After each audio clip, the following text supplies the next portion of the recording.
out of President Biden's first press conference in months. From combating COVID to fighting a new Cold War with Russia. We have all the details. The breaking news after President Biden took reporters' questions for nearly 2 hours. How he plans to break up his signature piece of legislation, the Build Back Better plan, and his message to America about the pandemic. I'm not going to give up and accept things as they are now. Some people may call what's happening now the new normal. I call it a job not yet finished. Plus, his bold Putin prediction. My guess is he will move in. He has to do something. What the president says will happen if Russia invades Ukraine.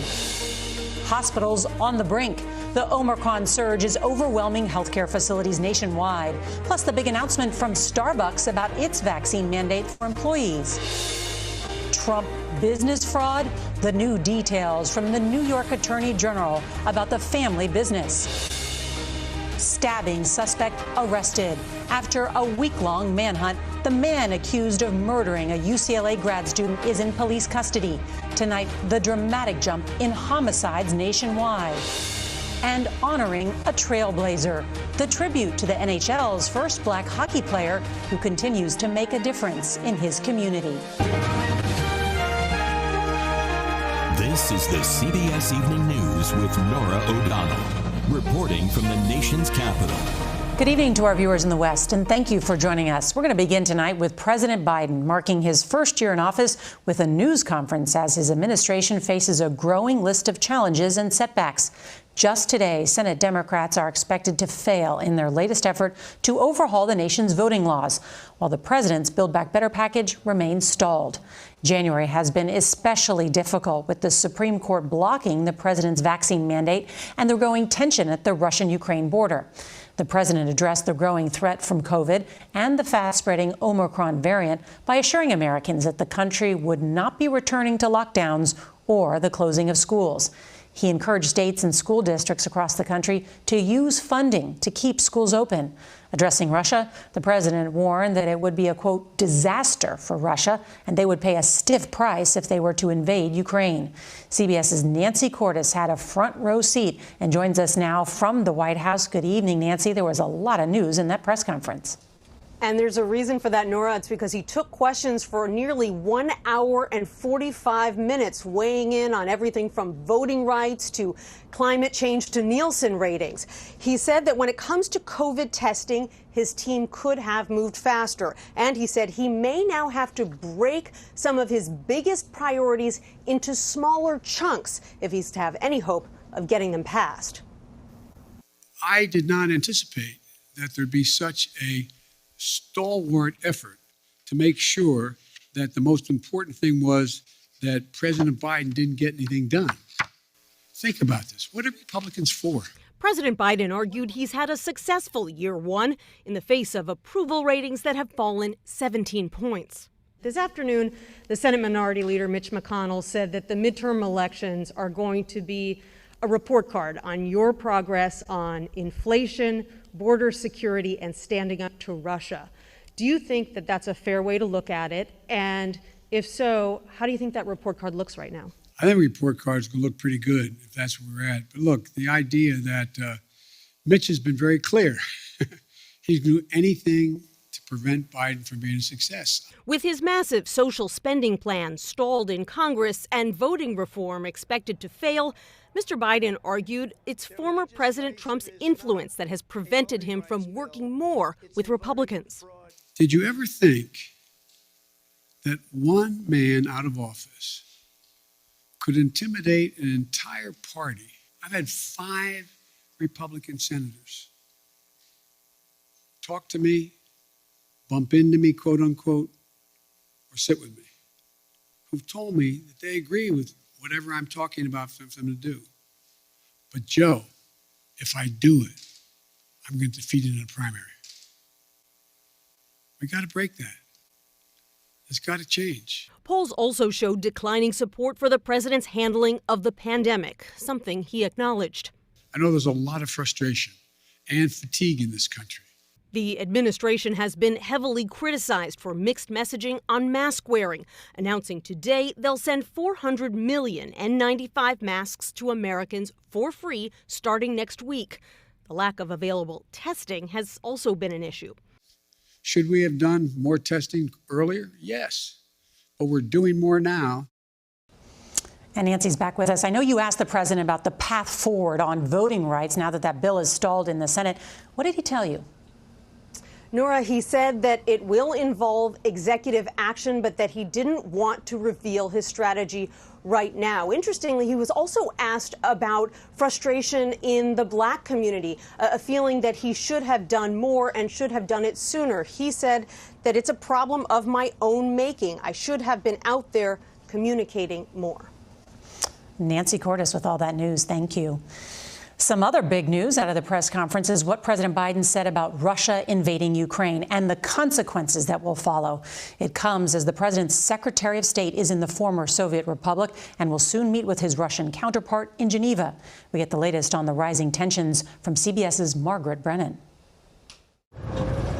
With Russian troops now in Belarus for war games, U.S. officials are increasingly concerned that Ukraine's neighbor may help Vladimir Putin attack. My guess is he will move in. President Biden said today he expects Putin to defy him, but at great cost. So this is not all just a cakewalk for Russia. Militarily, they have overwhelming superiority, but they'll pay a stiff price immediately, near term, medium term, and long term if they do it. Ukraine now says there are 127,000 Russian troops encircling it, giving Putin the option of invading from the north, from the east, where his forces have been positioned since November, and from Crimea in the south. We know that there are plans in place to increase that force. Secretary of State Antony Blinken in Kyiv today warned Russia could take imminent action. That gives President Putin the capacity, also on very short notice, to take further aggressive action against Ukraine. And new concern among U.S. officials tonight that Russia might put nuclear weapons next door in Belarus. While providing future aid to Ukraine gets bipartisan support, Republican lawmakers urge swift action now. Sanctions and actions need to happen now. Arkansas Republican Tom Cotton said the Russian president sees an opening. Vladimir Putin saw Joe Biden's incompetence in Afghanistan last August, and he's concluded that the time is right to achieve this long-held goal. Well, let's bring in our chief foreign affairs correspondent, Margaret Brennan. So, Margaret, the president spoke about consequences for Russia, but then he said it's one thing if it's a minor incursion. What did that mean? Nora, Russia's going to pounce on that phrase during diplomatic talks, which are set to begin Friday, because this could be interpreted as minimizing the type of attack or putting limits on what the U.S. may do. The president seemed to be trying to say that the U.S. will alter its response depending on the scale and the scope of Russian aggression, which could be a cyber attack or seizing territory or an invasion.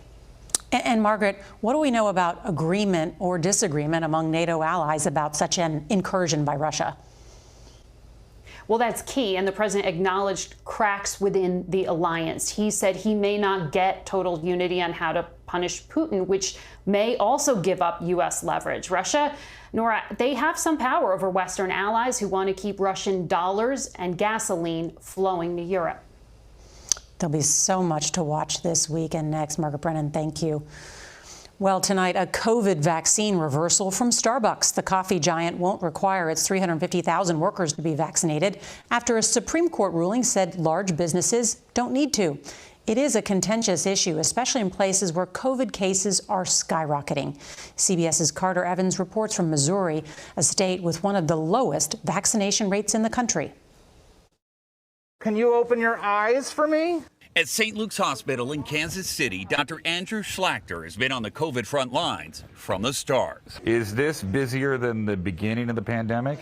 Most certainly.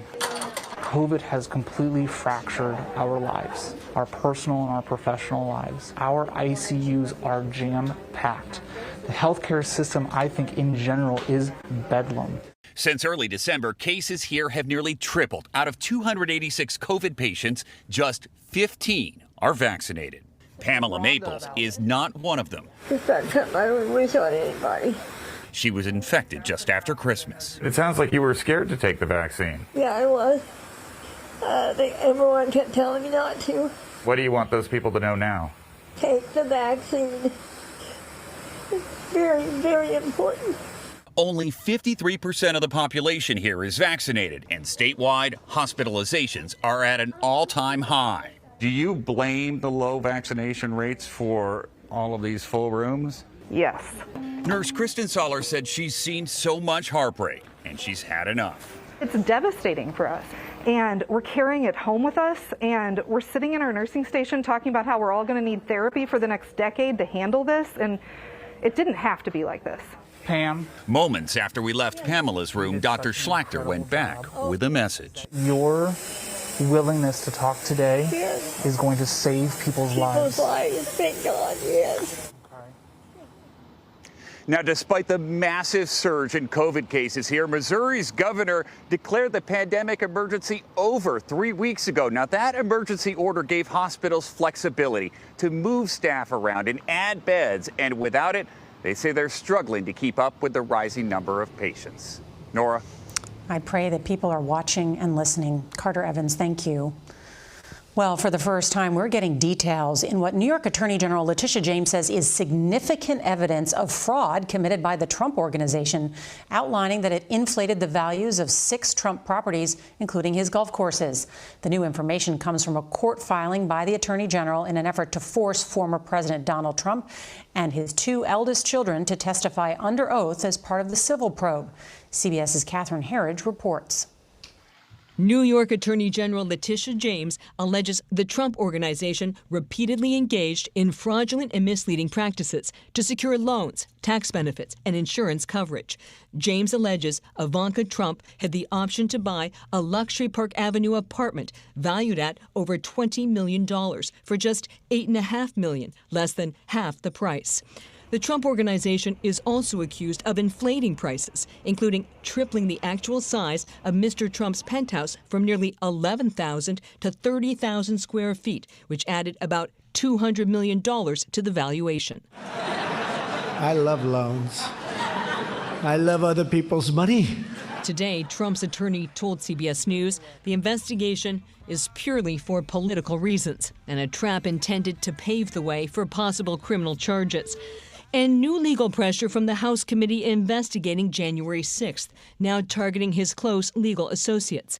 I know crimes. I can smell them. Investigators want documents and testimony from Rudy Giuliani and other lawyers who appeared at this memorable news conference days after the election. We cannot allow these crooks, because that's what they are, to steal an election from the American people.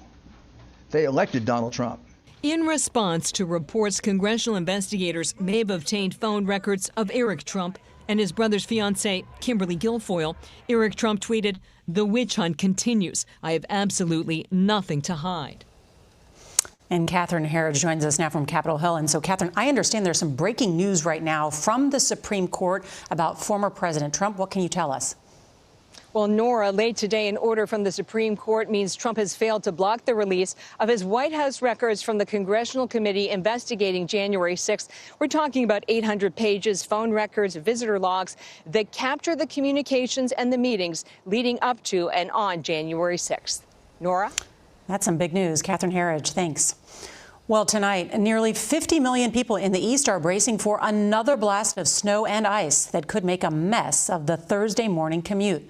Up to 3 inches of snow could fall from Washington, D.C. to Boston. The storm will usher in bone-chilling temperatures. On Friday morning, it will feel like single digits in Richmond, Virginia, Philadelphia, and New York City.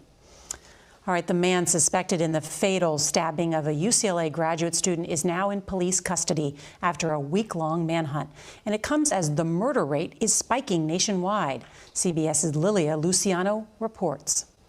He's gone in his car. The arrest comes just 24 hours after police released this surveillance video of the suspect, Sean Laval Smith, who they believe is responsible for the death of Brianna Kupfer. The 24-year-old was alone at work in a Los Angeles furniture store when Smith allegedly entered and stabbed her multiple times. Minutes earlier, she texted a friend saying someone at the store gave her a bad vibe. Kupfer's father condemned the seemingly random attack. I would love to tell you that there's going to be a point where we're going to be better, but I feel like it's just going to be a big missing piece. We will get him prosecuted to the fullest extent of the law. Homicides in Los Angeles jumped nearly 12% in 2021. Nationwide, there was a 20% increase in violent crime from 2019 to 2020. There's a place. In Times Square last night, hundreds gathered to mourn another violent death, the murder of Michelle Go. We have a right to feel safe in our streets and in our subways. The 40-year-old was killed when a suspect who police say suffered from mental illness pushed her in front of an oncoming subway train Saturday morning. Not all individuals who are struggling with mental illness are dangerous, but let's be honest, some are. And it's time to say enough. Back here in LA, this crime scene is now a makeshift memorial for the UCLA student. And just to give you an idea of the impact this crime has had between police and the community, they raised $250,000 for any information leading to Smith's arrest. Nora. Lilia Luciano, thank you. Verizon and AT&T began their limited rollout of 5G cell phone service today. The high-speed service is not being used near major airports over concerns that it could interfere with airplane instruments. Some international flights were canceled today over those concerns. All right, still ahead here on tonight's CBS Evening News, what caused the deadly crash of a U.S. military truck? And we remember fashion icon Andre Leon Talley. Let's get ready to rumble! It's been a tough 9 years for this little town. It just takes one champion to bring an entire town back to life. This looks cool, right? No one thinks we can do this, but we're gonna show them. We need to work on strength and endurance. Fortunately, I know just the thing. What? This is my nightmare. Rumble, rated PG, now streaming exclusively on Paramount Plus.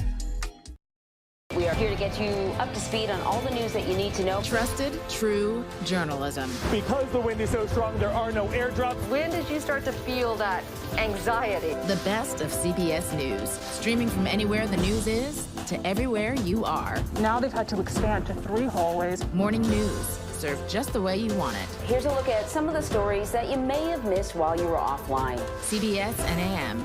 Stream free, weekdays on CBSN. Trains will be the last thing I see before I go to sleep and the first thing I see when I wake up. As long as you're happy. Oh, I'm happy.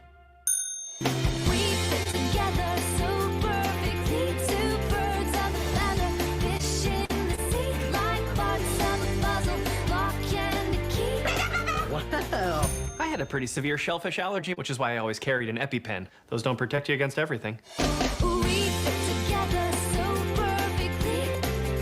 Oh, don't you think so? Guys, I got eyes on northeast corner. I'm not scared of anything. New York Children's Hospital just got hit with a cyber attack. You better run. Somebody from the Bureau got her killed. There's a fox in the hen house. I'm not scared of anything. International child abduction. Better run. Let's dig in, people. Let's go. You better run.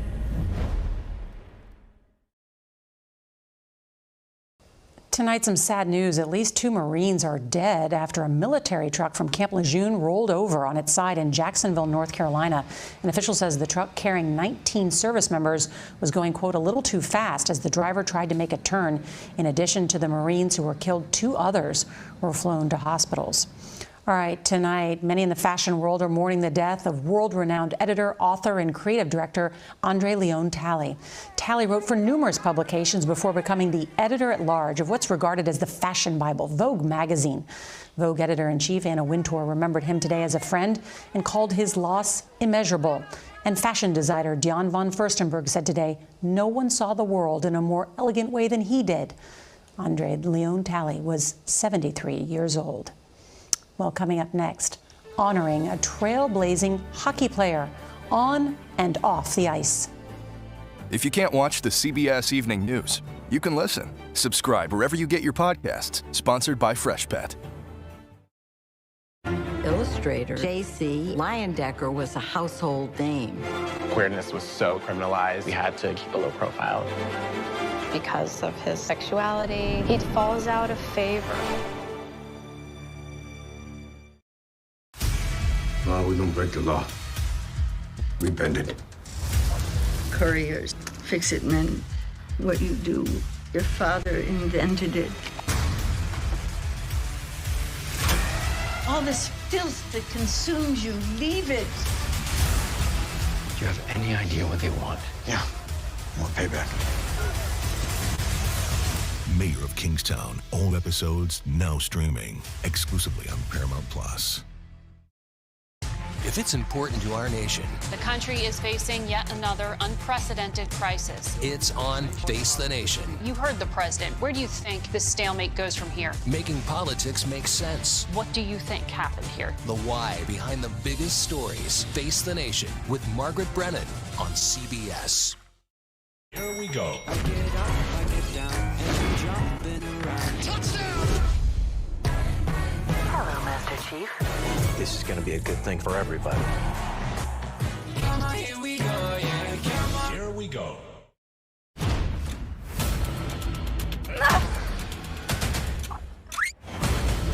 Ooh. Stream new episodes with your family. Go to the ends of the earth. Right now. We got something crazy. Boom. And reach for the stars. Here we are. Time. Yes, it's my comeback. Hey, this is pretty fun. But wait, there's more. Experience thought-provoking, Welcome to the idea of being a human being. innovative, and truly original reporting. Look through a telescope and go, wow. Because there's always something new under the sun on CBS Sunday morning. Feels like every week there's some random person getting attacked on the streets for no reason. How do you get people to stop hating? Like this. What we do, we talk, we listen. Well, mostly you talk and we listen.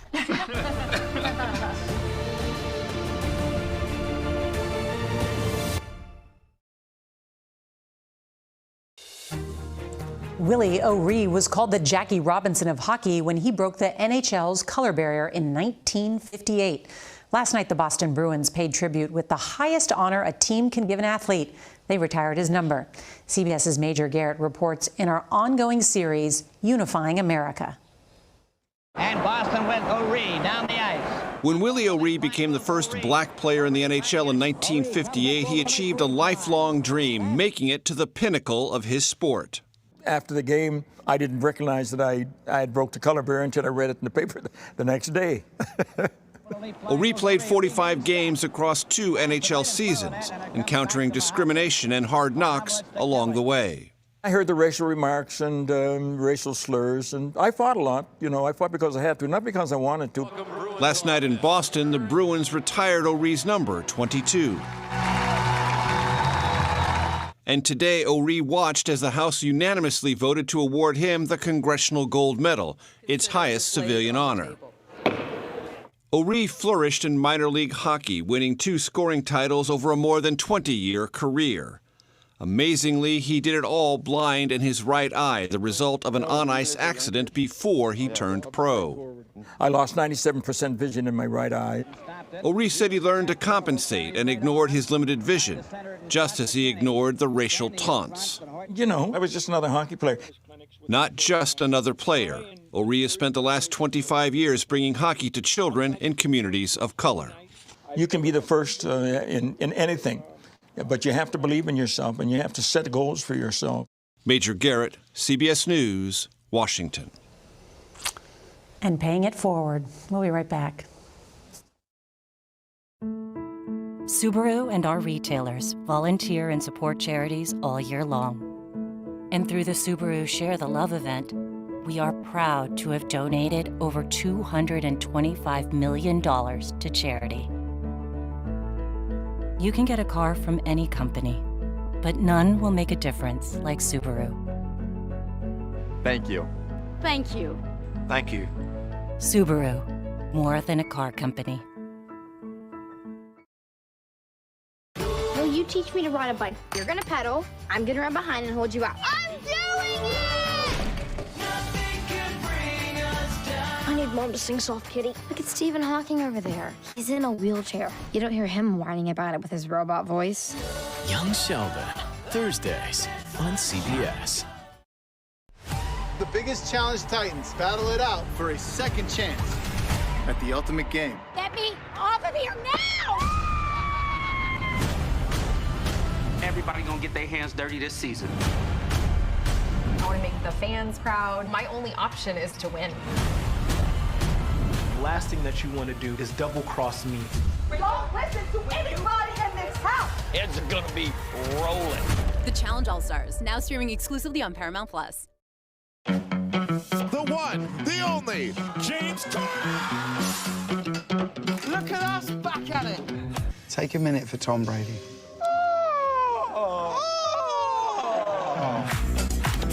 This is almost too much fun for one show, isn't it? Everybody say crosswalk! Crosswalk! Quickly! The Late Late Show with James Corden, weeknights on CBS.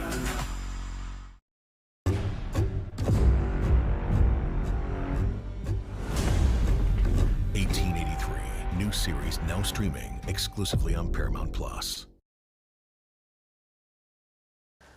On tomorrow's CBS Evening News, the latest in our series, Eye on America.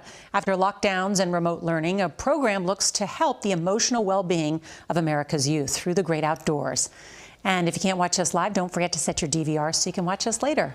That is tonight's CBS Evening News. I'm Norah O'Donnell in our nation's capital. Good night.